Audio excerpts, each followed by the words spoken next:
প্রায় 4-5 ঘন্টা হাঁটার পরে হাসান একটা শহরের ভিতরে চলে আসে। সামনে একটা বেঞ্চি দেখতে পায়, বেঞ্চির উপরে বসে পড়ে। তারপরে ভাবা শুরু করে কোথায় যাবে, সে কি করবে। তারপরে হাসান সামনে তাকিয়ে রাস্তার ওই পারে দেখে যে 3-4 জন মিলে একটা প্রাইভেট কারে ডাকাতি করছে। হাসান দেখতে পেল যে রাস্তার এক সাইডে একটা ডাল পড়ে আছে, ওইটা নিয়ে গিয়ে পিছ থেকে 4 জনকে ইচ্ছা মতো মারা শুরু করে। 4 জনের মাথার উপরে আঘাত করে, 4 জন মাটিতে লুটিয়ে পড়ে এবং কিছুক্ষণ পরই 4 জন একেবারে জ্ঞান হারিয়ে ফেলে। তখনই গাড়ির ভিতর থেকে একটা মহিলা বলে উঠলো, তুমি কে বাবা, আমাদেরকে এভাবে বাঁচালে? তখন হাসান বলে উঠলো, আমি একটা অনাথ এতিম ছেলে, রাস্তায় রাস্তায় ঘুরে বেড়াই। তখন ওই মহিলাটা বলে উঠলো, তুমি কোনো কাজ কাম করো না? তখন হাসান বলে উঠলো, না আন্টি, আমার মতো ছেলেকে কাজ দিবে কে? তখনই আন্টি বলে, কোনো সমস্যা নাই, আমি তো আছি। কোনো সমস্যা নাই বাবা, আমি তোমাকে কাজ দিব। আর তুমি আমাদেরকে এত বড় দুর্ঘটনার হাত থেকে বাঁচালে, আজকেই তোমাকে আমি কাজ দিব, আমাদের সাথে আমাদের বাসায় চলো তুমি। কথাটি বলা মাত্রই প্রাইভেট কারের ভিতর থেকে একটা মেয়ে বলে উঠলো, আম্মু এদেরকে বিশ্বাস করতে নেই, এরা রাস্তার ভিতরে হয়তোবা মাস্তানি করে বেড়ায়, গুন্ডা মস্তান হতে পারে, হয়তোবা এটা একটা এদের চাল। তখন হাসান বলে উঠলো, আপামনি, আমি কোনো গুন্ডা মস্তান না, আর আমি এমন ছেলে না, আপনাদের মন না চাইলে আপনারা আমাকে নিয়ে যান না, তাও এমন বললেন না। আপনাদের বিশ্বাস না হলে আপনারা যেতে পারেন, আল্লাহ হাফেজ। আরে বাবা, ওর কথায় রাগ করো না, ঠিক আছে? আমি দেখে বুঝে গেছি তুমি একটা ভালো ছেলে, তুমি অমন না। তখন হাসান বলে উঠলো, না আন্টি, আমি আপনার সাথে যাব না, এই মেয়ের বিশ্বাস হচ্ছে না আমাকে। তখন বলে উঠলো, না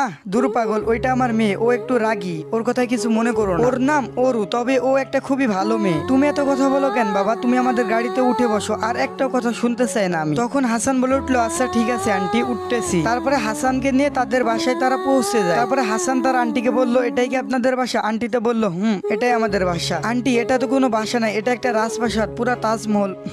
পাগল ছেলে একটা। তখন আন্টি বলে উঠলো, আচ্ছা তোমার কি কোনো বাবা মা ভাই বোন নাই? না আন্টি, আমার এই পৃথিবীতে কেউ নাই, আমি অনাথ এতিম, রাস্তায় রাস্তায় ঘুরে বেড়াই। ও আচ্ছা, তুমি আমাদের গাড়িটা চালানো শিখো আর ড্রাইভিং শিখো, ঠিক আছে? আর কিছু মন চাইলে সেটাও কইরো। আচ্ছা ঠিক আছে আন্টি, আর আমার নাম হাসান। তখনই অরুর মা অরুকে বলে উঠলো, এই হাসানকে গেস্ট রুমে নিয়ে যেত। তখন অরু বলে উঠলো, এই মা কি বলতেছো, পাগল হয়ে গেছো নাকি? এ থাকবে আমাদের গেস্ট রুমে। তারপরে অরুর মা বলে উঠলো, যা বলতেছি তাই কর। অরু বাধ্যতামূলক ভাবে হাসানকে নিয়ে গেস্ট রুমে গেল। হাসান আর অরু যখন গেস্ট রুমে ঢুকে পড়ে, তখন অরু এমন একটা কাজ করে বসলো যেটা হাসানের চিন্তার ও ভাবনারও বাইরে ছিল। অরু হাসানের 2 গালে চড় মেরে গাল 2টা একেবারে লাল করে ফেলে, এই কুত্তার বাচ্চা, তুই আমাদের বাসায় আসলি কেন? হাসান বলে উঠলো, আশ্চর্য, আপনি আমাকে থাপ্পড় মারলেন কেন? বুঝলাম না আপু। তখনই অরু বলে উঠলো, বুঝবা না তো, সুন্দর মেয়ে দেখছো আর গাড়িতে উঠে পড়ে চলে এসেছো। হাসান বলে উঠলো, আপনার কোথাও ভুল হচ্ছে, আমি নিজে থেকে আসতে চাই নাই, আপনার মা এক প্রকার জোর করে এনেছে, আমি নিজের ইচ্ছে আসিনি। তামান্না বলে উঠলো, আচ্ছা ঠিক আছে, ভালো বুঝি সবই, চুপ থাকো, আর কিছু বলা লাগবে না তোমাকে, তোর মতো ছেলেগুলাকে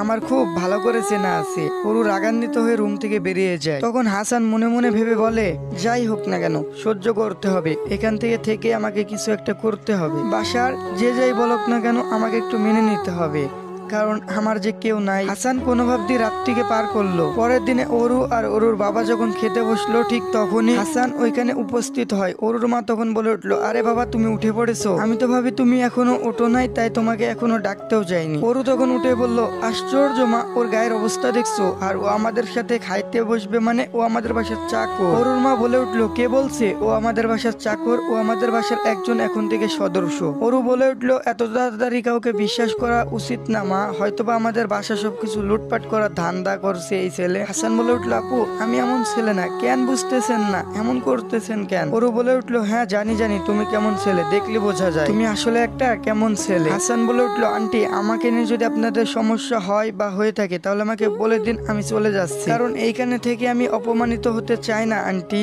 আরে বাবা রাগ করো না তো, তুমি তো জানোই আমার মেয়েটা একটু রাগী, আসো এখানে বসো, আমি ভাত বেড়ে দিই। অরু তখন বলে উঠলো, ও যদি আমাদের সাথে এখানে বসে খায় তাহলে আমি কিন্তু খাবো না, বলে দিলাম। ওর পোশাক দেখলে ওর পাশে বসতে মন চায় না। অরুর মা এটা শুনে অনেক রেগে গেল, আর একটা কথা শুনতে চায় না। অরু, তোমার মুখে মানুষকে সম্মান করতে শিখো, আর তোমাকে কিসের জন্য পড়াশোনা করাইতেছি? হ্যাঁ। হাসান বলে উঠলো, আরে আন্টি বাদ দেন না, ও ছোট মানুষ, ও একটু কম বুঝে, আমি আমার রুমে গিয়ে খাইতেছি। অরুর আম্মু বলল, না তুমি এখানে বসেই খাবে। হাসান বলে উঠলো, না আন্টি একটু বোঝার চেষ্টা করেন, আমি আমার রুমে গিয়ে খেলেই ভালো হবে, প্লিজ আন্টি বোঝার চেষ্টা করুন, আমি আপনাকে রিকোয়েস্ট করতেছি। আচ্ছা বাবা তুমি তোমার তোমার রুমে গিয়েই খাও, তোমার খাবার তোমার রুমে একটু পরে দিয়ে দেওয়া হবে। আর আজ থেকে মাইক্রো ড্রাইভিংটা একটু প্র্যাকটিস করো। এমন করে ড্রাইভিং করতে করতে 1 মাস 2 মাস পরে গাড়ি চালানো শিখে যায় এবং গাড়ি চালানো থেকে শুরু করে গাড়ির সবকিছু খুঁটিনাটি সম্পর্কে জ্ঞান অর্জন করে ফেলে। তখন ওরু বলে উঠলো, এই চাকর তুই আজকে আমাকে কলেজে নিয়ে যাবি, আমার কলেজে আজকে অনেক লেট হয়ে গেছে। হাসান বলে উঠলো, আপনি গাড়িতে গিয়ে বসেন, আমি রেডি হয়ে আসতেছি। ওরু বলে উঠলো,